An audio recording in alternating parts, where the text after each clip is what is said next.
नमस्कार, मैं कुमार और आप देख रहे हैं स्टार मिथिला। सहरसा फॉरबिसगंज रेलखंड पर जैसे कि आप सभी को पता है, जो नरपतगंज के आगे इंजन रोलिंग कर फॉरबिसगंज तक पहुंचा दिया गया है और सहरसा से फॉरबिसगंज तक अगर देखा जाए तो मालगाड़ियों की परिचालन की जा सकती है, क्योंकि ट्रैक पूर्ण रूप से तैयार है। नरपतगंज के आगे नरपतगंज तक CRS भी हो चुकी है। कुल 17 किलोमीटर की दूरी नरपतगंज और चकरदाहा होते हुए फॉरबिसगंज जंक्शन की। तो ये 17 किलोमीटर की दूरी तय करने के बाद अगर कहा जाए तो संपूर्ण मिथिला एक हो जाएगा। और मिथिला का जो एक बहुत बड़ा भूभाग है, जो लंबे समय से ट्रेन की परिचालन से वंचित था, जहां सुविधा नहीं थी ट्रेन एक जगह से दूसरे जगह तक पहुंचने के लिए, और अगर थी भी तो शायद पूरे दिन का समय लग जाता था, तो वो सब सारी चीज़ें ख़त्म हो जाएगी अब बहुत जल्द। और इसको लेकर के रेल महकमा बिल्कुल अलर्ट है। और इस रेलखंड पर सहरसा फॉरबिसगंज की हम बात कर रहे हैं, फॉरबिसगंज सहरसा रेलखंड की, तो इस रेलखंड पर कार्य जो है वो एकदम गति से चल रही है। कार्य की काफ़ी गति है।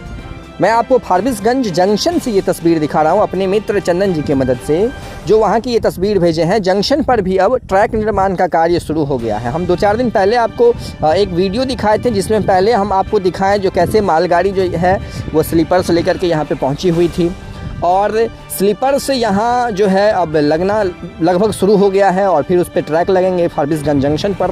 और ये जो आप तस्वीर देख रहे हैं शुरुआत से लेकर के अभी तक स्क्रीन पर, यहीं उस ट्रैक का निर्माण कार्य होना है जो सहरसा की तरफ से आई है, नरपतगंज से आई है। वैसे हम सहरसा फॉरबिसगंज रेलखंड की लगातार नाम लेते हैं, लेकिन इसका जो मुख्य बजट पास हुआ था वो झंझारपुर निर्मली फॉरबिसगंज रेलखंड के नाम से। तो हम ऐसा कह सकते हैं जो झंझारपुर फॉरबिसगंज भी रूट तैयार हो रहा है, और जिसके लिए मालगाड़ी की जो है यहाँ तक परिचालन भी लगभग कर दी गई है फॉरबिसगंज तक। और एक दिन पहले हम आपको उसकी भी तस्वीर दिखाए थे, जो किस प्रकार से स्लीपर्स की गाड़ियाँ यहाँ आई थी, स्लीपर्स लेकर के मालगाड़ी यहाँ आई थी। और अब उसके बाद यहाँ हम आपको दिखा रहे हैं जो किस प्रकार से मिट्टीकरण का कार्य लगभग पूर्ण कर लिया गया है। फॉरबिसगंज जंक्शन पर नए ट्रैक को बिछाने के लिए नए ट्रैक यहाँ लगने हैं। अभी एक नया ट्रैक और बनेगा, और फॉरबिसगंज जंक्शन पर ओवरब्रिज का काम भी लगभग पूर्ण हो गया। मतलब कार्य जो है पूर्ण गति में है इस रेलखंड पर। और कहा जा रहा है सूत्र के मुताबिक अगर माने तो अगस्त में इस रूट पर CRS हो सकती है नरपतगंज और फॉरबिसगंज के बीच, और सितंबर में अगर सब कुछ सही रहा तो DRM कटिहार के अनुसार तो इस रेलखंड पर सितंबर में सहरसा से ये फॉरबिसगंज तक और झंझारपुर की तरफ से भी फॉरबिसगंज तक ट्रेन की परिचालन शुरू कर दी जाएगी। तो ये एक बहुत बड़ी बात है मिथिला वासी के लिए, मिथिला के लिए खास करके, चूँकि मिथिलांचल का जो भूभाग है उसमें कहीं न कहीं एक बड़ा बदलाव इस वर्ष देखने को मिल रहा है। जहां सकरी निर्मली रेलखंड शुरू की गई, फिर सरायगढ़ सहरसा रूट शुरू की गई। बीच में आपको कोसी नदी को 88 वर्षों के बाद एक बहुत बड़ा सौगात मिला, जहां से ट्रेनों की परिचालन शुरू की गई है।